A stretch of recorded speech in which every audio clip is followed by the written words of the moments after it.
আজকে আপনাদের সাথে শেয়ার করব আমি রমজান মাস জুড়ে কিভাবে বাজার করলাম, কিভাবে ইফতার বানালাম, নিজের হাতেই সব কিছু করছি, শুধু 2-3 দিন ছাড়া রমজান মাসে।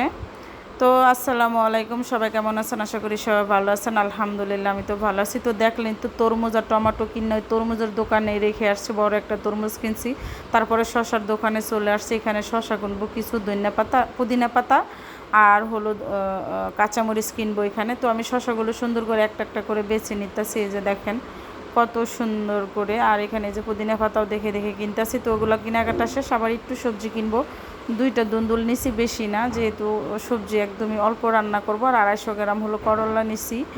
আর হলো এখানেও দেখে আবার দেশি শশা আছে, আল্লাহ দেখে আবার এখানে আমার ভালো লাগতেছে, আমি এখান থেকে আবার 2টা শশা নিছি। তো চলেন যাই, কিউটির জন্য আবার একটু মাছ কিনতে হবে। পাশে আবার আমি একটু শাকও কিনছি, আবার একাটি মলসা শাক কিনছি, কলমি শাক যেটাকে বলে। তো কিউটির জন্য এখানে জাটকা ইলিশ কিনতেছিলাম, আর হলো 2 রকমের মাছ কিনছি এখানে আমি। এই যে আরেকটা মাছ জেনে কি ভুলে গেছি, চাপিলা মাছ। তারপরে এই যে আনারস কিনলাম 2টা, ওই যে দিতেছে আমাকে 2টা আনারস। আর এই যে শাক যে কিনলাম। তো কেনাকাটা শেষে বাসায় চলে আসলাম, এই যে দেখেন আলহামদুলিল্লাহ সব কেনাকাটা শেষ। তো এখন হলো রান্না করব, আমি আগে রাতের রান্নাটা শেষ করব, তারপর ইফতার বানাবো। তো এখানে হলো দেখেন আমি ভাটা মাছ আর হলো শোল মাছ নিছি, দেখেন 2 রকমের মাছ। শাকও ধুয়ে কুটি নিছি একদম। আর এখানে কাঁচামরিচ, পেঁয়াজ আছে, ধুন্দুল আর হলো টমেটো। তো হাতে মাখায় আজকে শোল মাছ আর বাটা মাছটা রান্না করব। এটার প্রসেসটা আগে শুরু করি, চলেন যাই। সব কিছু একে একে দিয়ে তারপর এখন হাতে মাখায় তরকারিটা বসাই দিই। এই যে দুন্দুল দিয়ে দিতেছি, টমেটো, এই যে কাঁচামরিচ, পেঁয়াজ, হলুদ, মরিচ, লবণ, একটু আদা রসুন, তেল দিয়ে সুন্দর করে হাতে মাখাই। আমার হাতে মাখাই খেতেই সব তরকারি ভালো লাগে, আপনারা তো দেখেনি আমি সবসময় হাতে মাখানো তরকারিটা খাই। এই যে দেখেন সুন্দর করে বসাই দিতেছি এখন মাখাইয়া। এটা যত সুন্দর করে আপনি মাখাবেন রান্নাটা, খাবারের টেস্টটা তত ভালো আসবে।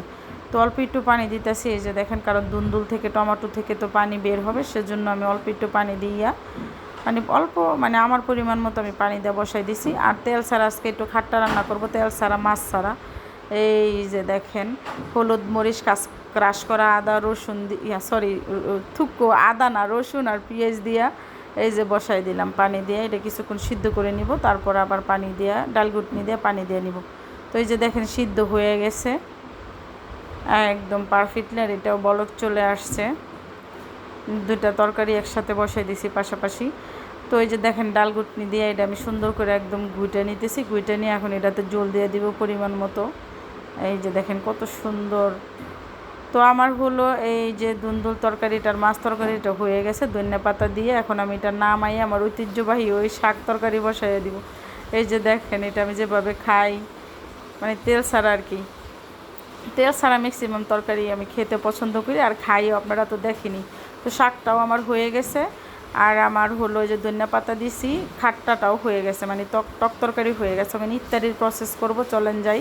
এখানে আমি বোর্ড নিছি আর একটা আলু নিছি, আর বোর্ডের মাঝখানে যে কালোটা দেখতেছেন, বোর্ড আর আলু যে একসাথে সিদ্ধ করছি সেজন্য কালো হয়ে গেছে। আর এখানে বেগুনি নিছি, আলুর চপ, আর হলো পেঁয়াজু বানানোর জন্য ডাল বেটে সব কিছু এটার উপরে দিয়ে নিছি আমি, পেঁয়াজ আর হলো কাঁচামরিচ। আর এখানে বেসন আর আটা নিছি, আটাটা এই জন্য দিছি তাহলে অনেক ক্রিস্পি হবে, সেজন্য আমি একটু ফুড কালার দিতেছি যেন কালারটা সুন্দর আসে, লবণ দিয়ে দিতেছি। এখানেও আমি ফুড কালার দিছি, লবণ দিয়ে দিতেছি বেসন আর আটার ভিতরে, তাহলে কালারটা সুন্দর আসবে।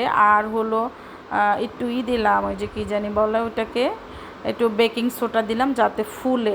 তো আমি একটা ব্যাটার তৈরি করে নিলাম, এখন বেগুনিটা বানাই নিতেছি। এই যে দেখেন তেল আমি আগেই বসাই দিছি, সুন্দর একদম অনেক ক্রিস্পি হবে, ফুলবে একদম, ফুলকো ফুলকো হয়ে উঠবে। এই যে দেখেন আজকে একদম অল্প ইফতারি বানাইতেছি, লোকজন কম, সেজন্য। এই যে দেখেন কি সুন্দর হয়ে ফুলছে, মাশাল্লাহ মাশাল্লাহ, অনেক সুন্দর হয়ে ফুলছে। এখন আমি এটা উঠাই নিব, নিয়ে হলো আলুর চপটা দিয়ে দিব। এই যে দেখেন কত সুন্দর লাগতেছে, জিনিস দেখতে সুন্দর না হলে খেতেও সুন্দর না। কত সুন্দর পারফেক্ট হয়েছে একদম, কত সুন্দর হয়েছে। এখন হলো আমি আলুর চপটাও সেম প্রসেসেই বেজে নিব। এই যে দেখেন আলুর চপগুলোও দিয়ে দিতেছি আমি। এই যে আমি বাসার ভিতরে 2-3 দিন, 3 দিন, মেবি 3 দিন ছাড়া আমি প্রত্যেক দিনই বাসায় ইফতারি বানাইছি, আমার ঘরে বানাইলে অনেক ভালো লাগে সেজন্য।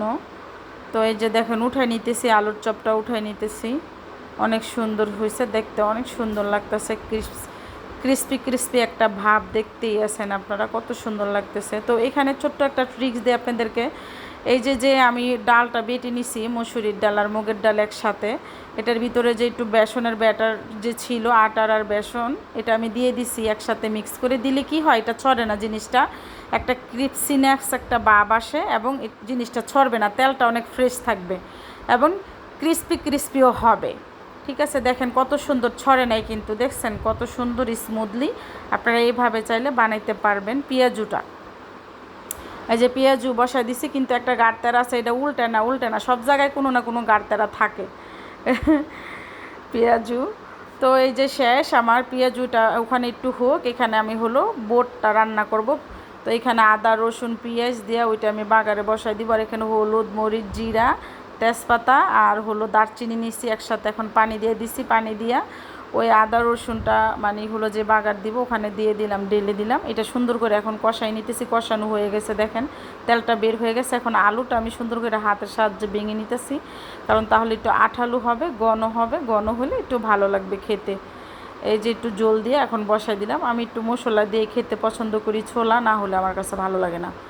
তো এদিক দেওয়া হলো, আমি এখন এগুলো আমার হয়ে গেছে, পেঁয়াজুটা উঠাই নিতেছি। এই যে দেখেন এটাও মাশাল্লাহ অনেক সুন্দর হয়েছে, দেখেন কোনো একদম পারফেক্টলি হয়েছে, কোনো ঝামেলা নাই। দেখেন আর তেলটা দেখেন ফ্রেশ, দেখছেন। তো আমি তেজপাতাগুলো উঠাই দিতেছি ছোলা বুটোর উপরে থেকে। আমার ছোলা বুটো প্রায় হয়ে আসছে, পানিটা আর একটু শুকালে এটা আমি নামাই নিব। তো এই যে দেখেন একদম তেল বের হয়ে গেছে, ছোলা বুট হয়ে গেছে, এখন এটা আমি নামাই নিব। এখন হলো ইফতারির প্রায় সময় হয়ে গেছে, এখন হলো আমি ফলগুলো কেটে নিব। এই যে দেখেন আমি লেবুর রস ওখানে চিপড়ে নিছি আগেই, আর এখানে হলো এই যে পুদিনা পাতা ধনিয়া পাতা আমি হাতের সাহায্যে যে দেখেন নিতেছি, এগুলো ধুয়ে কুটে পরিষ্কার করে নিতে হবে। এই যে দেখেন এখানে হলো শসা নিছি, আজকে শসা নিব একটু বেশি করে। আর এই দেখেন সম্পূর্ণ ইফতার রেডি করা আমার হয়ে গেছে। এখন এই যে শসাগুলো কেটে নিতেছি আমি, এই যে একটু লম্বা লম্বা করে কেটে নিব। তারপর আনারসটাও কেটে নিতেছি। এই যে দেখেন এখানে সব কিছু আমার কাটা শেষ।